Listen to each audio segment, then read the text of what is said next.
want to ask you about some of the advanced settings. Right now in SessionSplitter, I'm not using any advanced settings. Are there things that you recommend that we may set up on each of the profiles? Yeah, certainly. Let me pop one open so I can just look at it really quick. We have this also right here in the settings, or on the right-hand side, this get focus. And the reason we put this in here is because a lot of people, a lot of times will have multiple browsers open. And so this get focus allows you to pull a specific browser forward, so that if you have a number of going on and you get confused as to which one's which, you just hit the get focus and it'll pull that specific browser forward, so you know which one it is. We also do have automation coming up. We're right now in a script preview. That should be pretty cool. We're pretty excited about that. And we're actually working on some scripts ourselves right now to just show what you can do with that. But if I get in here and go to edit, if we go to advanced settings, these are just basically, this is the kind of stuff that we just do to keep footprints down as much as possible. Excuse me, I'll just go to the extensions first. And I pretty much usually, if we want to keep it down, now again, so you guys want some fingerprinting going on with these, this is set up for privacy. Now, you wouldn't want to click any of these, I don't think. This is the new extension, the Authenticated Proxy, that's coming out right now. So this also enables the use of packet stream, for instance, for rotating proxies. Just tested with that. So kind of haven't really supported that until now. On the advanced settings, now a lot of this stuff is used for fingerprinting as well. Some of it could also be used just on performance issues. But this stuff that disables the 3D APIs actually are used for fingerprinting by some providers. This right here, I think, is a big one for anybody who's worried about performance. I always check this one. Just make sure that your Chrome doesn't leave anything running in the background, which is a big issue with Chrome. If any of you guys ever closed out your Chrome browser and then gone into your task and see all sorts of Chrome stuff still running, that'll make sure that doesn't happen.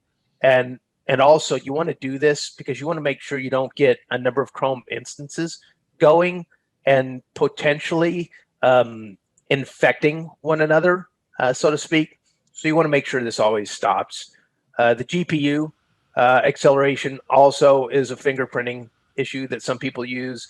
Plugins, I disable plugins. Again, this is for cross-contamination, possible cross-contamination of profiles. So these two, both disable plugins and plugin discovery, I keep killed off so we don't get any cross-contamination. Pre-connect is another fingerprinting issue. If you're not worried about fingerprinting, it's not a problem. Translate also can be a fingerprinting issue. So again, if you're not worried about fingerprinting, it's not an issue. Prefetch is a way a lot of them use to fingerprint your IP address. If you're on a proxy, it shouldn't be an issue. Pings also are a fingerprinting, a way of fingerprinting. These other two, refers, restore last session, I just leave these unchecked, because refers is certainly is used for fingerprinting, but in the case of building profiles, it's a good fingerprint. Locked profile, what this does is it allows so it goes towards that marketplace, and it would allow you to lock a profile with a password, so that it encrypts the entire profile, and then the end user, in order to edit it or see any of the settings associated with that, for instance, if you had a proxy in it, they wouldn't be able to see that any of that information. So that information would not be available to them unless they had the password to open it. Hide profiles. This is something new here as well. And again, so this is basically the ability to make, if you would, private profiles.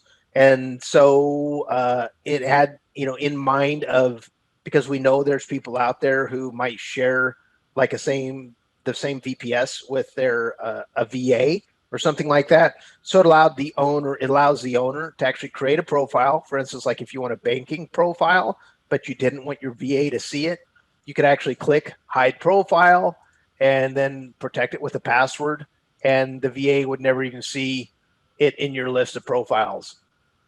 In which case, what you would do here, view hidden profiles, and then you see to edit the profile, lock profile, it takes a password just to even edit it.